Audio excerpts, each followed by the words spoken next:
My trail. Camera. Captured something.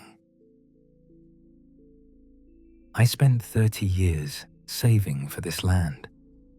40 acres of wooded hills in rural West Virginia, a creek running through the eastern edge, and a small cabin I have been slowly renovating into a livable home. After a lifetime as an electrician in cities I never loved, I finally had my piece of wilderness, somewhere I could hunt, fish, and escape from the noise of the world. My name is Russell Grady. I am 53 years old. I moved out here 8 months ago, and until 3 weeks ago, I had never been happier. The nearest neighbor is over 2 miles away. The nearest town, a place called Coldwater, is a 20-minute drive down winding mountain roads. I have spent most of my time here alone, and that suited me fine. The solitude was the whole point. I set up trail cameras around the property shortly after moving in. This is common practice for hunters, a way to monitor deer populations and identify good spots for hunting season.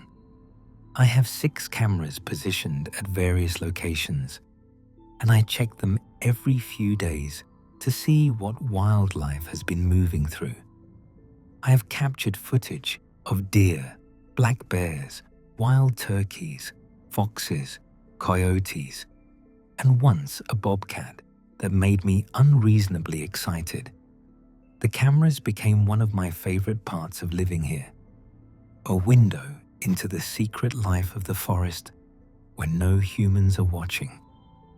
What I am about to describe started 3 weeks ago. I am sharing this because I need someone to tell me I am not losing my mind. The first strange footage appeared on camera 4, positioned near a salt lick I maintain about half a mile from my cabin. I had hiked out to check it on a bright Tuesday morning, expecting the usual parade of deer and maybe a curious raccoon. The timestamp showed 3 in the morning, 2 nights prior. The infrared footage was grainy but clear enough, showing the area around the salt lick in that ghostly green-gray of night vision. A deer entered the frame from the left, a doe based on the size. It walked toward the salt lick with that careful, cautious gait deer always have. Then it stopped.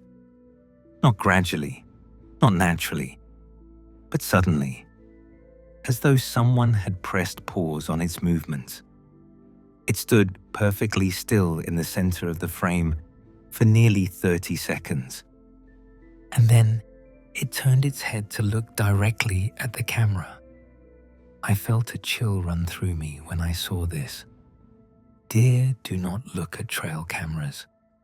They might glance in the general direction if the camera makes a noise, but they do not turn and stare with what looked like deliberate focus. This deer stared at the camera for almost a full minute, completely motionless, its eyes reflecting the infrared light in a way that made them look like 2 bright coins floating in the darkness. Then it walked out of frame, and the clip ended. I convinced myself it was nothing, a coincidence. The deer had heard something, maybe an owl or a distant coyote, and happened to look in the direction of the camera.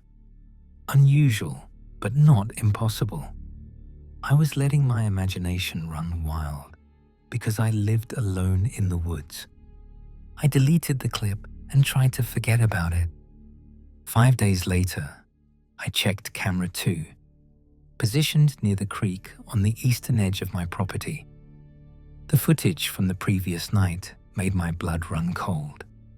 Same timestamp range, around 3 in the morning. A deer entered the frame, approaching the creek with that same careful gait. But something was wrong with the way it moved. I watched the clip 3 times before I could identify what was bothering me. The legs were not moving correctly. The joints seemed to bend at slightly wrong angles, flexing in ways that deer legs should not flex. The gait was too smooth, too fluid, lacking the natural hesitation that comes from navigating uneven ground. The deer reached the edge of the creek and lowered its head to drink, but it did not drink. Its muzzle touched the water and stayed there, motionless, for nearly 2 minutes. No swallowing, no lifting of the head, no natural behavior at all.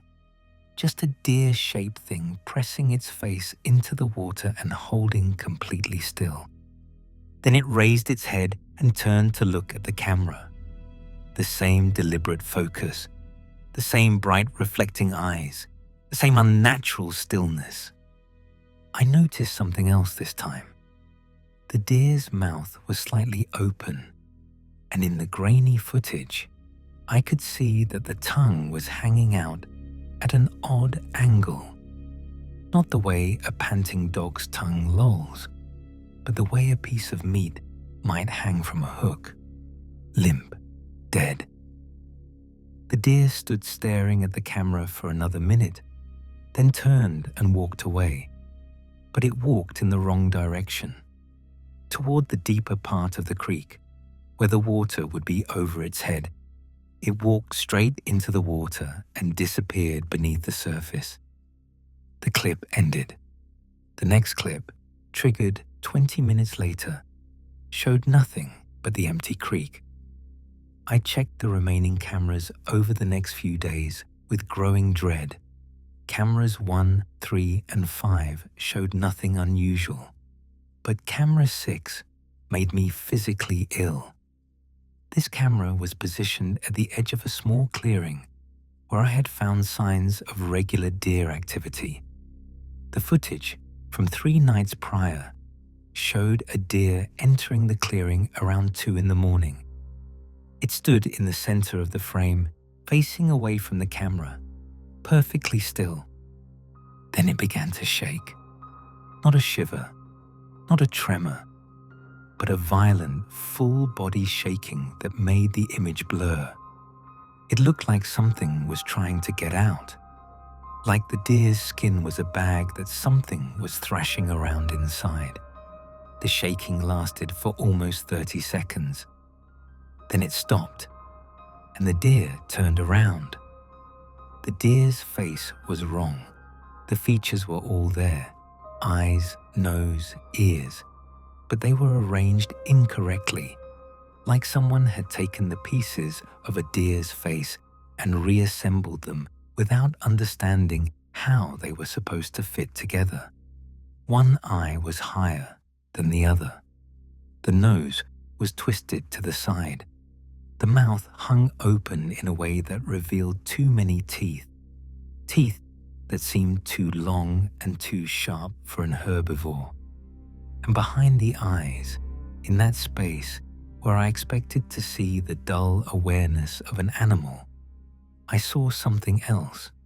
Something that looked back at me with intent, with intelligence, with hunger.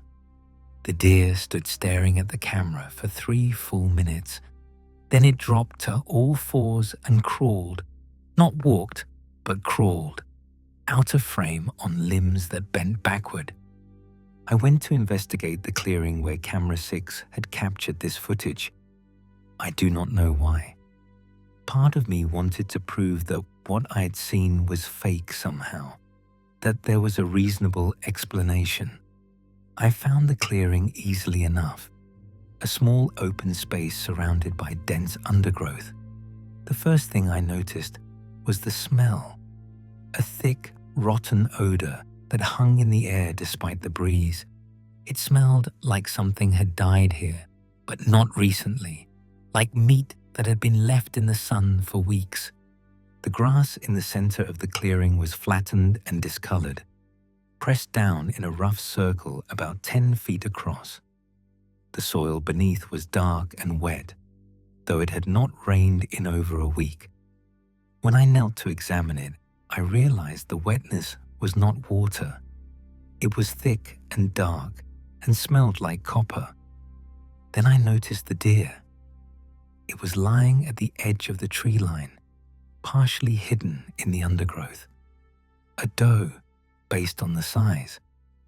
It looked like it had been dead for several days, the body bloated and crawling with insects. But that was not what made me stumble backward and nearly drop my rifle. The deer was empty, not eaten, not torn apart by predators, but empty. The body had been opened along the belly and the entire inside had been removed. Organs, bones, everything. What remained was just skin and hide, like a costume waiting to be worn. The legs were intact but hollow, the head still attached but deflated, the eyes sunken into empty sockets.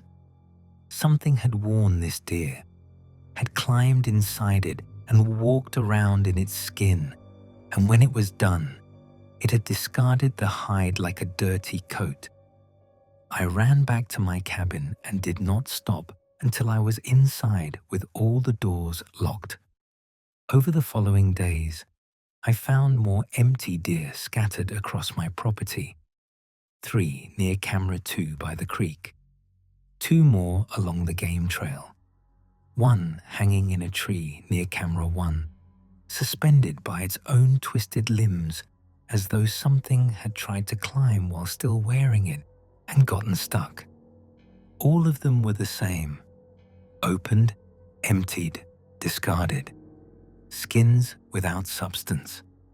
I stopped checking my trail cameras for 5 days. I did not want to see what they had captured, but curiosity won, and I checked them all. Every single camera had captured footage of the same thing.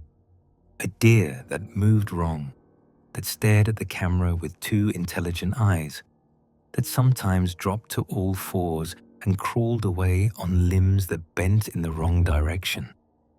And on camera 4, I saw something that changed everything. The footage showed a deer entering the frame around 3 in the morning. It walked to the salt lick and stood there, staring at the camera as usual. Then it began to shake, that same violent trembling I had seen before. And this time, the skin split open. I watched in horror as something emerged from inside the deer. I could not see it clearly in the grainy night vision footage, just glimpses of something pale and thin and wrong. It peeled the deer off like a man removing a wetsuit, stepping out of the hollow body and standing upright on 2 legs. It was shaped like a person, roughly. 2 arms, 2 legs, a torso, a head. But the proportions were wrong. The limbs too long, the torso too narrow, the head too large for the body beneath it. And the face, what I could see of the face, was blank. No features, no eyes, no mouth. Just smooth, pale skin stretched over a skull-shaped structure. The thing stood there for a moment, holding the empty deer skin in its long arms. Then it lifted the skin and pulled it back on, climbing inside and settling into place like someone putting on a comfortable jacket. The deer's legs twitched, then steadied. The deer's head lifted and turned toward the camera, and the deer walked out of frame, moving perfectly normally now, indistinguishable from any other deer in the forest. The thing knows I am watching. Every camera now captures footage of deer that stared directly at the lens, sometimes for minutes at a time. The clips are always time-stamped around 3 in the morning, and the thing has started coming closer to the cabin. I found deer tracks in my yard one morning, circling the cabin in a tight loop before heading back into the woods. The tracks were wrong, too deep in some places, too shallow in others. as though the weight was not distributed correctly. I found clumps of deer fur stuck to trees near my property line, shedding like a dog with a skin condition. The fur smelled wrong, that same rotten copper smell from the clearing, and I started hearing footsteps at night. Not the normal sounds of the forest. Deliberate, pacing footsteps that circled my cabin in the darkness. Sometimes they were the clip-clop of hooves on hard ground. Sometimes they were the soft pad of something walking on 2 feet. Sometimes they were both at once, overlapping, as though the thing could not decide which form to take. I stopped sleeping. I sat up through the nights with my rifle across my lap, watching the windows, listening to the footsteps circle and circle. One night, around 2 in the morning, the footsteps stopped directly outside my front door. I sat frozen in my chair, rifle raised, watching the door. I could hear breathing on the other side, a wet, ragged sound that did not match any animal I knew. Then something knocked. 3 slow, deliberate knocks on the wooden door. Not the scratching of an animal, not the random bumping of wind-blown debris. Knocking, like a person requesting entry. I did not move, did not breathe. The knocking came again, 3 more times, then silence. Through the small window beside the door, I saw movement. A shape passed across the glass, blocking the moonlight. A shape that might have been a deer standing on its hind legs, pressing its face against the window to peer inside. I saw eyes reflecting the dim light of my lantern. Eyes that were not in the right place on the face, one too high and one too low, watching me with patient intelligence. Then the shape dropped to all 4s and walked away, the sound of hooves fading into the forest. I did not sleep for 3 days after that. I sought help from my nearest neighbor, a man named Walter Pruitt, who had lived in these mountains for over 60 years. I showed him the footage, explained about the empty deerskins, told him about the footsteps and the knocking. Walter did not laugh. He did not offer explanations. His face just grew paler with every word. When I finished, he was silent for a long time. Then he told me something that made everything worse. He said there were things in the deep forest that did not belong to the natural world. Things that had been here long before people came. His grandfather had seen one when he was young. A bear that was not a bear, that had charged at him on 2 legs instead of 4. His father had found empty animal skins, just like I described. Walter himself had seen the wrong deer. He had seen them standing at the edge of his property at night, watching his house with eyes that reflected light they should not have been able to see. He had learned to ignore them, to pretend they were not there, to never let them know that he knew what they really were. Because the worst thing you could do, Walter said, was let them know you were watching. I had done exactly that. I had checked my cameras, watched the footage, investigated the clearing. I had let the thing know I was paying attention. Walter told me I should leave, sell the property, move back to civilization, forget I ever saw anything. The thing would not follow me if I left its territory, but if I stayed, he could not predict what would happen. I drove home in a daze. When I arrived, all 6 of my trail cameras were sitting on my front porch. They had been removed from their mounts, carried through the forest, and placed neatly in a row by my door. Each one had been turned on and pointed at the cabin. I checked the footage. All 6 showed the same thing. a deer standing in my yard, staring at the cabin for hours, from just before sunset until just before dawn. Then, as morning light touched the sky, it walked onto my porch and set down the cameras it had been carrying. The last clip on camera 4 showed the deer's face in extreme close-up. It was staring directly into the lens from inches away. And in that close-up, I could see that the deer's skin did not fit correctly. It was loose around the jaw, bunched up around the neck, stretched too tight over the skull. And beneath the skin, visible only in the infrared light, something else was looking back at me. That night, around 3 a.m, I heard the footsteps again. They circled the cabin slowly, then stopped at the front door. The knocking came. 3 slow, deliberate knocks. I do not know why I did what I did next. Maybe I was too tired to be afraid anymore. Maybe I needed to see it, to know for certain what I was dealing with. Maybe something in me had already given up. I picked up my rifle, walked to the door, and opened it.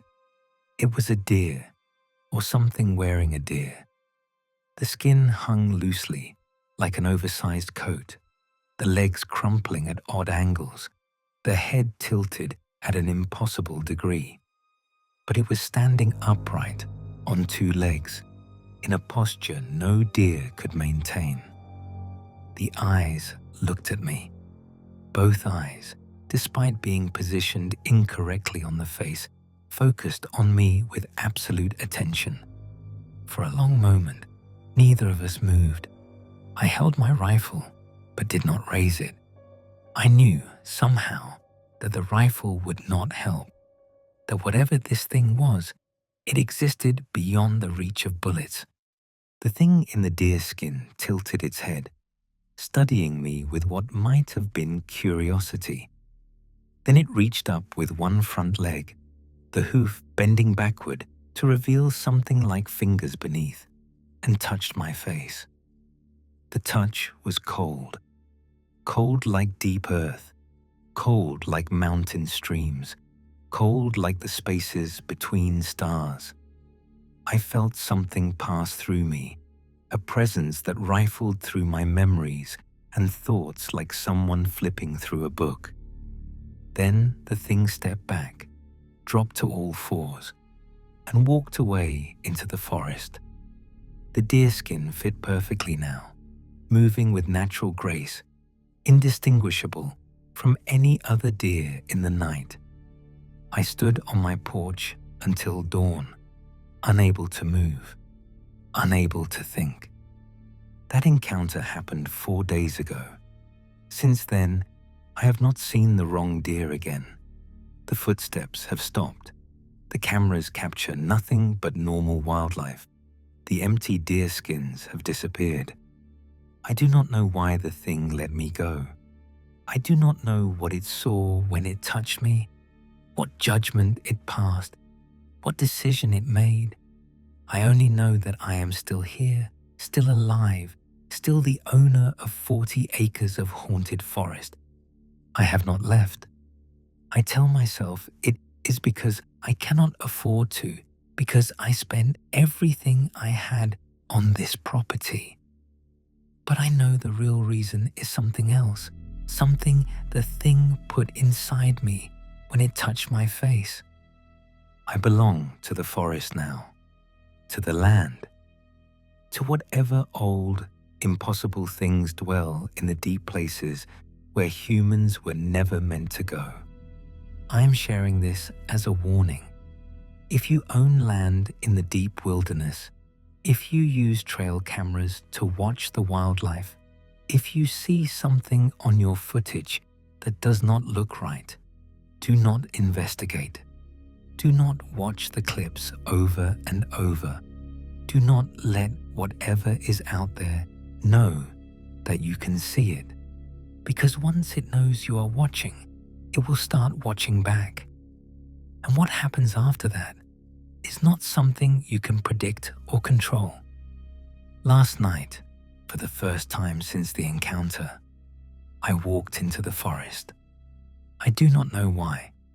I simply felt an urge, a pull, a need to be among the trees. I walked for hours, deeper than I had ever gone before, until I found a clearing I had never seen. In the center of the clearing lay an empty skin. Not a deer this time. Something larger. Something with a shape I almost recognized. I picked it up and held it against my body. It fit perfectly. I dropped it and ran home. But I cannot stop thinking about how it felt, how right it felt, how much I wanted to climb inside and see what I would become. I am sharing this because I am afraid of what I might do tomorrow, or the next night, or the night after that. The forest is calling me, and I do not know how much longer I can refuse to answer.